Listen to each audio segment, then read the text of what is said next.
Yeah, so I'm one of the co-founder and the CEO of CareVoice. My background is healthcare. I've been focusing around innovation and entrepreneurship for 20 plus years. First more in the biotech, then more about new drugs, new treatment across many different health issues, and the past 10 plus years on digital health, especially working now exclusively with life and health insurers, as CareVoice is a leading embedded health orchestrator. Mm-hmm. Then I do want to jump straight into what you were mentioning, which is the health technologies of it all in a way. So I was wondering, first of all, why would you say there exists a need for the orchestration of health technologies? And then also, how does the CareVoice do it?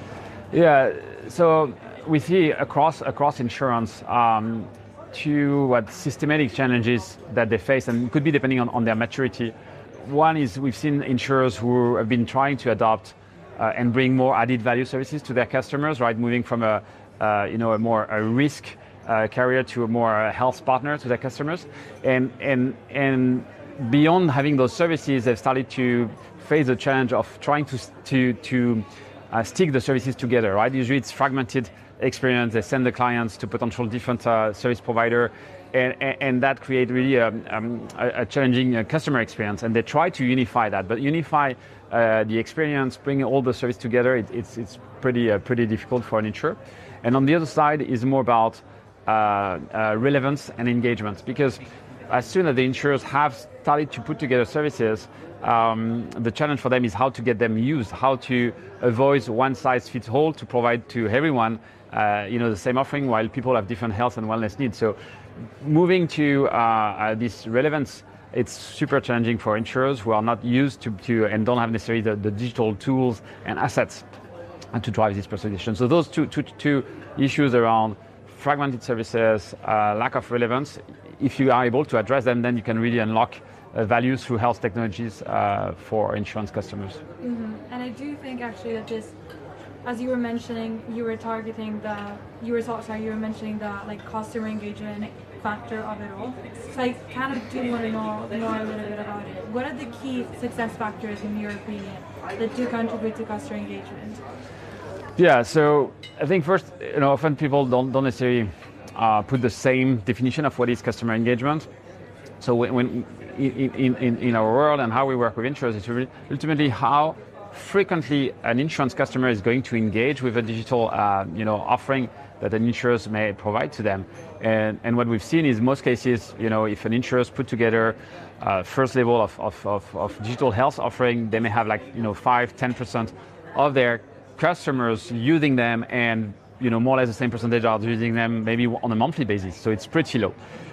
So what's going to drive a really much higher customer engagement, I think, first is insurers need to be able to address these diverse and evolving needs of their customers. So they need to have a broad enough health and wellness offering that can match different populations, so that as a end customers, if your insurers is offering you only, something around your physical activity and reward you for that, that can resonate maybe to 5% of their customers. But maybe if you start to help people on their nutrition, or if you help people on their stress, or if you help them to also chat with a doctor remotely, then you can start to really cover different needs and have those populations. So I think that's one thing. You need to have this more diverse health and wellness offering. And then I think the second aspect is how you guide the customers toward that offering. So you need to have a core front door where you can direct your customers to and really help them to express, where they want to be helped, right? What kind of health and wellness goal they have, and to nurture their appetite to be supported. And that evolves, right? Every 2 to 3, 6 months, the customers may need to be helped in different dimensions. So I think this kind of engagement framework tools to guide customers along the way, it's super important. And then you start to move into the last piece, which is hyper-personalization. You need to be able to collect enough data about how all the users are engaging with those programs and drive them towards offering which is more tailored to their specific individual needs. And then how do you think the CareVoice does it so well? Sorry? How do you think the CareVoice does it so well? What's different? But I think we've been putting together through our core platform, our Health OS for insurers, we put together this pre-built user journey covering various health and wellness needs. We were able to do it because we've been behind the scene integrating technologies that are super innovative and efficient to help people on those different health dimensions. Could be, a face scan technology to understand your health. Could be a food recognition technology so that you can easily capture from what you eat, what the intake from the carbs and so on. It could be obviously medical resources for chat with doctors. So all that behind the scene, we've been integrating those technology and services, creating a pre-built user journey, so that easily the insurers can deploy those user journey and address those different needs. And we have strong configurability, so you can create different experience for different population, for different type of product that the insurance sell. And then we have also our proprietary engagement framework that allows really to have all the tools to guide the end users. And lately we've just released PASS, which is our AI-driven customer profiling and recommendation engine that really helps to predict, even with very few data and the first data that you can collect on the user, what are their health profile, health risk, health appetite, so that you can further, personalize the experience for them. Yeah. And then given that you were just mentioning AI, or just technology in general, how do you think customer expectations are going to change in the future, given this rise in technology that we're seeing, especially when connected to? Yeah, so I think for sure one size fits all, which is more or less where most insurers sits, cannot fly, right? Earlier today, one of our colleagues were pitching on the tech show, and she was referring to her experience as a pregnant woman. She was 6 months in pregnancy just before summer, and she received a push notification from her insurance and through the app saying, "Oh, you should.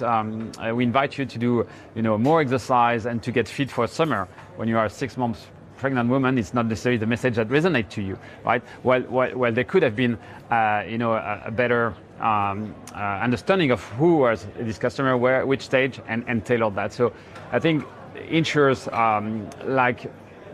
any industry, has to move where the insured people are, where they experience every day in terms of high proposition. So that's one, and I think then it's also more how to engage with customers. I think you need to be able to, with the development of ChatGPT and this kind of interface, where it's super easy to have a kind of AI-based concierge where you can easily interact and so on. So you need also to provide this kind of interface at one point so that customers are very easily find the information they need, recommend it to what can help them. Mm-hmm. And then in all of this, I'm just curious, what are you most excited about? What I'm most excited about?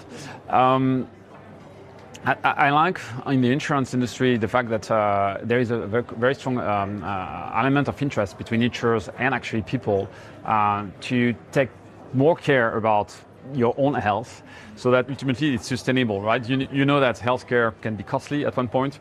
You know that it could be also a very difficult situation, and people may have a genuine interest at one point to take care more of themselves. They don't want to be exposed to huge cost, neither for their health. While on the insurers, of course, they have this interest also to make sure that their customers stay healthy, take care of themselves. So I think that's quite exciting to help insurers with this ambition, where they can potentially match the needs of their customers. And looking at the development of digital health, I think we are still, at least between insurers and their customers, in more, I would say, broad health and wellness type of offering where you can help customers. But now you have a next wave of innovation that exists in digital health with digital therapeutics, where you can go quite deep in different health issues to help people. So as soon as you are able to engage very well customers, profile them, understand their health risk, potential issues, you can then really go deeper in supporting customers and preventing further health issues. And I think that's going to be a very exciting wave of further value that can be created between insurers and customers. That actually does sound very exciting. And then one last thing for me, but maybe even more in a slightly selfish way, but as a customer, I'm always wondering, what are some things that we should look at doing and maybe do more? And at the same time, what are some things that we should stop doing when it comes to health insurance? When it comes to insurance, or? Well, yes, when applied to our health. As an end customer, I think you need to choose an insurer that invests in your health, right? You can't anymore just pay an insurance. You have your premium. Of course, you need to have proper coverage, but you should expect from an insurer that is here to help you staying healthier, helping you to make it easier for you to access health and good health at any time. So you need to pick an insurer that invests in your health. I think that would be a good start. And what stop doing, not easy, top of mind, what I would say. Health is something that you have under your control. So it's never easy to change habits. It's just a matter of at one point deciding, what matters for you, what you want to put a bit more effort, and do small steps. So people have their yearly resolution, trying to do something, but I would say the best is just to do everyday small steps, so that you can really at a point feel the benefits of the change, and that then it's compounding effect, because then you can take another area in your health and really stay and aging in a healthy way.